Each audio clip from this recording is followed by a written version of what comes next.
And I said, wow, I mean, how can I get a hold of this Gospel of John? And my friend grabs the Bible from the pew and he shows me where the Gospel of John is. And I looked at it and says, I can read the whole thing in half an hour. Why does he spend 5 years?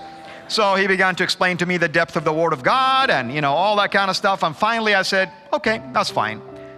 And I started to hear the message every Sunday. And then I started to attend some of the small groups. And slowly and gradually, everything I heard in the last 12 years began to make sense. And I am hearing the Word speaking to me directly. And I start to get convicted in my heart. And now I understand what God has done for me. And I got to a point of being terrified because I got it now. I have to make a decision. And then September 11 happened. And I am so thankful that I agreed to go to church that weekend because I was terrified of what the backlash might look like towards me. Everybody knew I was a Muslim. How are they going to feel about me being there in such a tragic event? But my friends assured me that Christ didn't teach us to behave this way. And I went and I heard a message from the Gospel of Matthew about loving your enemies and praying for those who persecuted you. And that was the nail that sealed the coffin for me.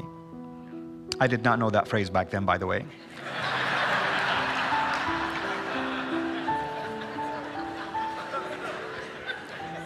I knew the moment of truth is here. Make a decision. And for a couple of months, I would get this scary dream. Muslims, by the way, are terrified of the idea of death, what might happen to you after death in the grave, because there is this belief that you also live another life in the grave, different life.